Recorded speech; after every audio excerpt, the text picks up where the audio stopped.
Today I'm going to talk about the running backs I'm actually interested in Dynasty. I've been making a lot of videos about running backs in Dynasty lately, and in every one I have to say, but ultimately I'm not really making those moves in my league, because that's not how I build most of my teams, and it's not the places I find potential to win while still trying to add value just based on who I'm mostly playing in. For that reason, I'm mostly interested in the running backs that make the value list on my running back on my Dynasty trade target list that I maintain for Patreon and the PA Howdy ranks sheet, as well as some other things, because that's just the way I find the best way to play in my leagues. Your mileage will vary. You have to know how to play in your league. I can't do that for you.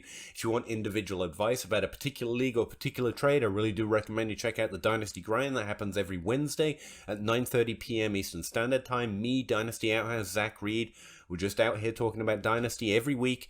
But these are the running backs that are actually mostly I have my eye on for later in the offseason. After they dodge the draft, I'll be more interested in trading for. Running backs, I think, I'm much more confident are going to score points in 2022, and I think there might be a slight value on them, but it's going to get an increasingly slim line as we get closer to August and people get more interested in looking at starting rosters. And that's Leonard Fournette, Josh Jacobs, and Ezekiel Elliott. Recently tried to make a trade offer for Ezekiel Elliott, because did you know Chase Edmonds is not that much less than Ezekiel Elliott if you add a high third round pick according to Keep Trade Cut? They didn't accept it. Anyway, yeah, all three I think are very likely to score good fantasy points minimum in 2022. I think Josh Jacobs is going to repeat in the top 12. I think Ezekiel Elliott easily has the potential to produce top 12 numbers, at least for while he's healthy, because running backs do have a higher injury risk, and that risk gets increasingly, for me, concerning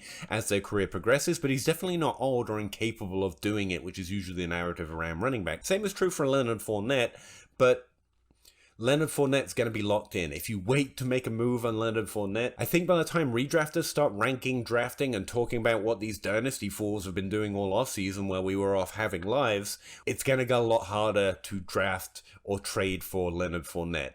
He's going to be a projected top 12 running back in 2022, and if no one in your league has caught on to that yet, I think he's someone I would send an offer on right now. Because in Dynasty leagues, even that top 12 potential, everyone knows it disappears the minute he either gets some company in that backfield, which he probably won't, or gets a toe injury, or the season ends.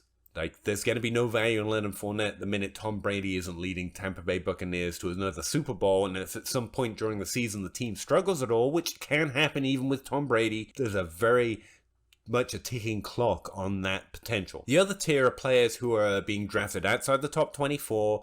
We do not like them. We are very disappointed, and we are not projecting them in the top 12 for 2022. But I think the reaction has been too strong.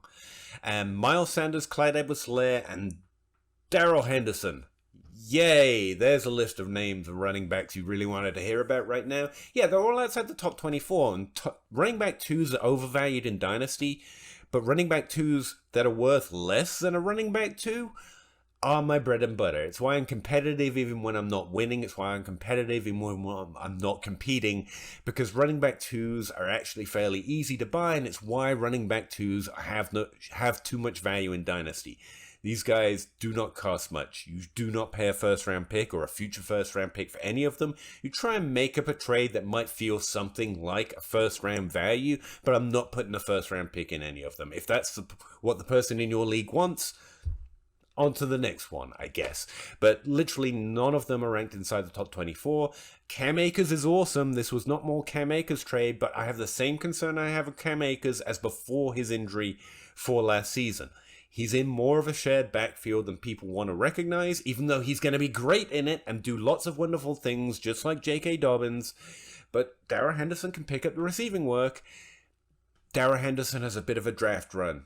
He has a bit of a risk around the draft. Someone else could take up that share, but I think the Rams have been pretty consistent in the way they want to play that position. Cam Akers is definitely the stud in that backfield and is rightfully valued where he is in Dynasty.